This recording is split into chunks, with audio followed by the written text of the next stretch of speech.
Science is not objective. I really hate to break it to you, hate to burst your bubble, but science is a creative art, and it reflects the background, the beliefs of the creator of that art.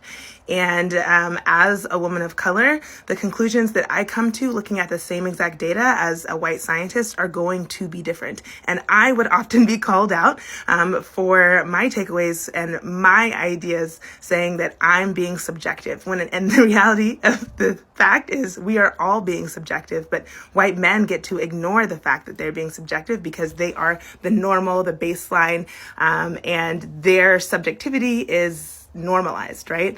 And one example is there was an article in a fisheries journal written by a white man who was trying to recruit people of color, and he worked at an HBCU, and he also worked in Alaska with an indigenous community, and he couldn't get anyone to join his lab, and he said that other white women couldn't do it, other younger white men couldn't do it, so it wasn't his age and it wasn't his gender, and he decided that the reason that these people of color didn't want to be involved in environmental science and the fisheries was because they didn't care about the environment. Whereas my takeaway from looking at the same exact data would be they probably didn't feel culturally safe in your lab. Culture is a huge thing. I wrote a paper on that. It's the main reason that students of color leave their PhD programs, especially in their first year, is because of cultural differences, not because of academic challenges.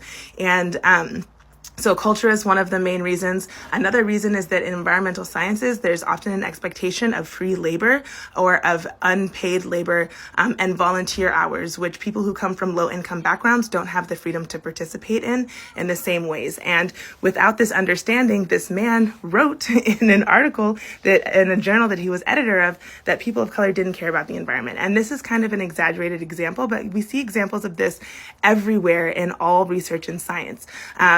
And it's hard because I'm constantly looking out for whether or not I'm being objective because I understand my biases, whereas most white scientists aren't as familiar with their own biases, and therefore they're totally ignorant, totally unaware of any biases they may be reinforcing through their work. And that's where it gets really dangerous. And I just I don't want to be like anti-science. I'm not anti-science. It's just we have to take everything with a grain of salt, with the understanding that if you come to a different conclusion based on the data, then you might not be wrong.